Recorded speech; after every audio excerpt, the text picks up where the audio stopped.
मैं इतना ही कहूँगा कि हमारे साथ मेरे हाजी मकबूल साहब, हमारे एक्स सरपंच चौधरी साहब यहाँ तशरीफ़ फरमाया मेरे साथ।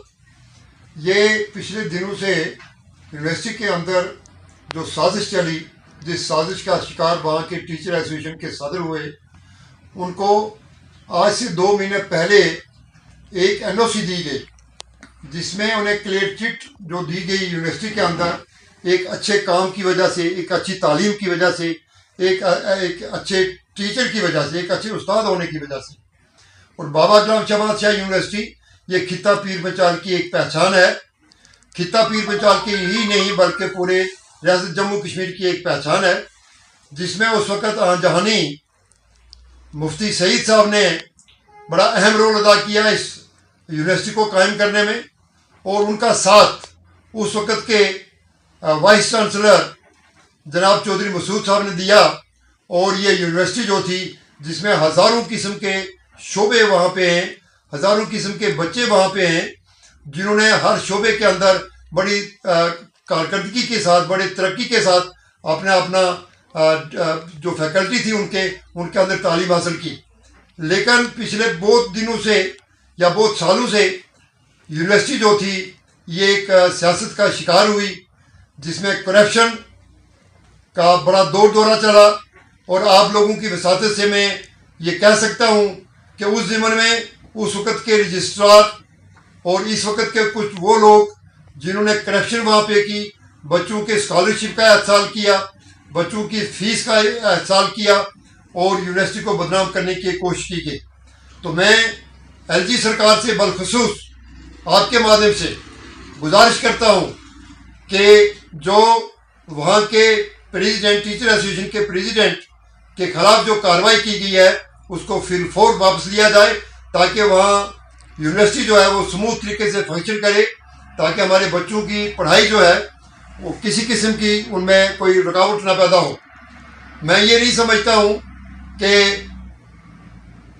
बाबा गुलाम शहबाज शाह यूनिवर्सिटी के साथ क्यों इतना मतभेद है, क्यों उस पर इस किस्म के अत्याचार किस्म के घिनौने इल्ज़ाम जो है वो लग रहे हैं। कहीं ना कहीं यूनिवर्सिटी के अंदर ऐसे लोग पनप रहे हैं जो करप्शन और किसी सियासत की शिकार की वजह से, सियासत का शिकार होके यूनिवर्सिटी को बदनाम करने की कोशिश कर रहे हैं। तो मैं थन्ना मंडी की आवाम से, बिलखुसूस खिता पीर पंचाल की आवाम से, बगैर किसी मजहब मिलत के, उसमें हमारे हिंदू बच्चे भी हैं, मुसलमान बच्चे भी हैं, सिख बच्चे भी हैं, ईसाई बच्चे भी हैं और आउट ऑफ स्टेट के बच्चे भी वहाँ पे तालीम हासिल करने के लिए आते हैं।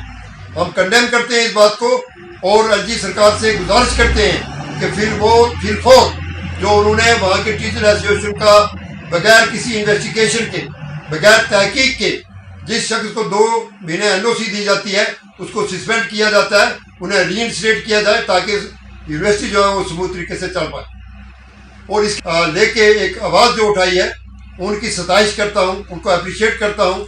ऑनरेबल एमएलए हमारे राजौरी से हैं, लेकिन उनसे हमारी यही गुजारिश है कि वो अगर माजी की तरफ जाएंगे, जैसा कि माजी के अंदर आपने देखा हमारे MLC Vibodh, x MLC Vibodh जी थे, जिन्होंने बगैर किसी मजहब मिलत के मुसलमान इलाकों के अंदर काम किया।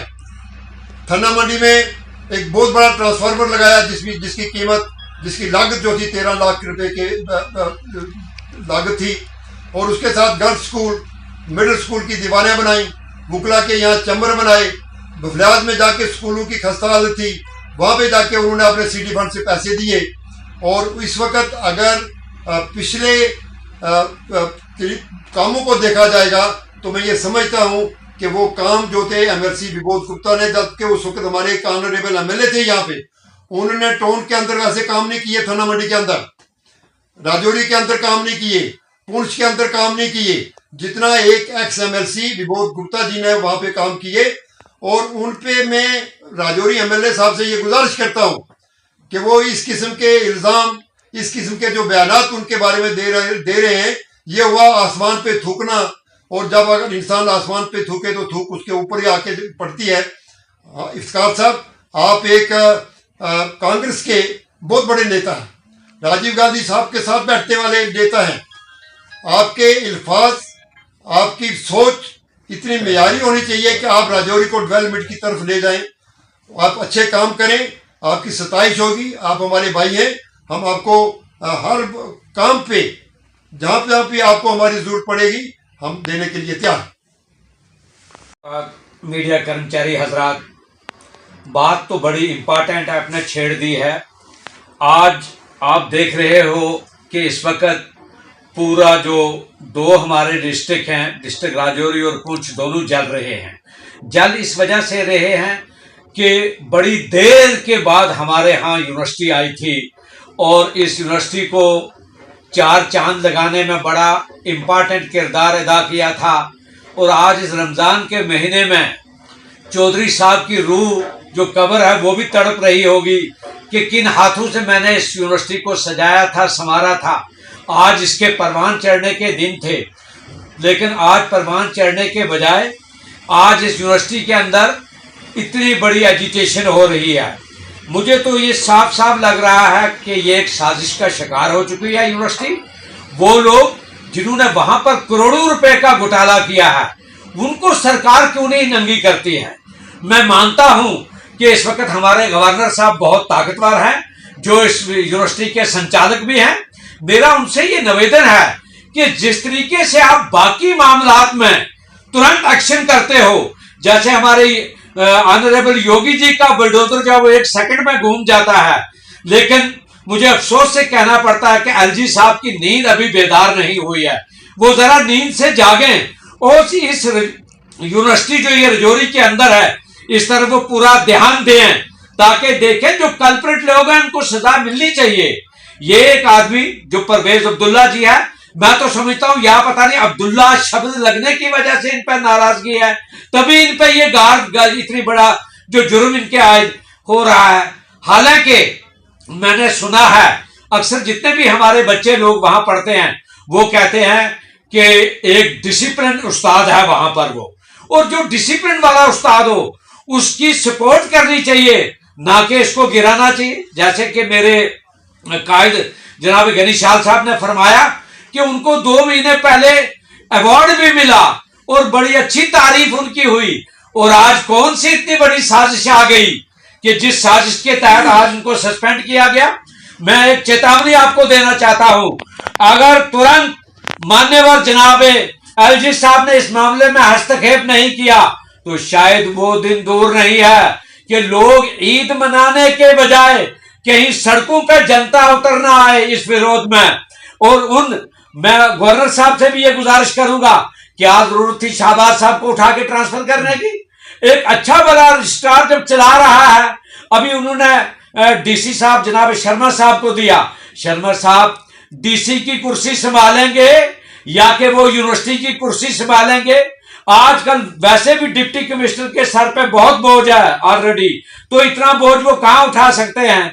लिहाजा गवर्नर साहब को जाती तौर पर इस मामले में मदाखलत करनी चाहिए और बाज़ाब्ता तरीके से जिन लोगों ने यूनिवर्सिटी के अंदर उस पैसे का नाजायज इस्तेमाल किया है उनके खिलाफ उनको सजा मिलनी चाहिए। वो क्यों ना मेरी पार्टी भारतीय जनता पार्टी का नेता हो। क्योंकि हमारे भारतीय जनता पार्टी का एक कौल है कि हम दुश्मन को कभी बख्शते नहीं हैं और सच्चे आदमी को कभी उसको कुर्सी उससे नहीं छीनते हैं। लिहाजा एलजी साहब, आप भी उसी पार्टी के एक बहुत बड़े दरख्त हो, आपकी छत्र छाया में अगर ये जुल्म पन पे तो फिर कौन सा आदमी इस पे यकीन रखेगा। लिहाजा मैं कृपया करके हाथ जोड़ के आपसे ये निवेदन करता हूं आपके माध्यम से कि एलजी साहब तुरंत इसमें हस्तक्षेप कीजिए, ताकि आगे एग्जाम आने वाला है, हमारे बच्चों का फ्यूचर जो ऑलरेडी डार्क था मजीद और न डार्क हो जाए, ताकि मजीद उनको तकवीत मिले। शुक्रिया। जय हिंद, जय कश्मीर। यूनिवर्सिटी के बारे में बाबा गुलाम शाह बादशाह यूनिवर्सिटी के मतलब हमारे सब लोग जो हैं यहाँ पर कोई जात पात की या कोई मजहब मिलत का कोई मामला नहीं है। ये यूनिवर्सिटी जो है ये सब लोगों की है, हिंदू मुस्लिम सिख अतात सब लोगों की है, सबके बच्चे पढ़ते हैं। ये बाबा गुलाम शाह बादशाह का पैसा लगा और यूनिवर्सिटी बनी। इस पे आज मैं यही कहता हूं कि हम सबको मिलजुल के यही कहना चाहिए कि यहाँ पे कोई सियासत इस यूनिवर्सिटी पर जो है ये नहीं चलनी चाहिए, जिससे सब लोग जो हैं बच्चे शिकार होंगे वो चाहे किसी भी पार्टी के लोग हैं, किसी भी जात पात के बच्चे, वो सब पढ़ते हैं वहाँ पे। इस पर यूनिवर्सिटी पर कोई सियासत जो है ये नहीं होनी चाहिए, और ना ही इसको किसी तरीके से कोई खराबा करने की कोई कोशिश करे। ये मैं क्योंकि एज ए सियासी वर्कर, समाजी वर्कर, हम सब मिलके जो है ये इस चीज़ के लिए आपकी मीडिया की वसात से ये आवाज़ जो है ये एलजी साहब तक पहुंचाना चाहते हैं कि इसकी ज़्यादा से ज़्यादा तरीके से जो है वो कोशिश करके इसको आगे बढ़ाया जाए ताकि इसका काम ना रुक पाए।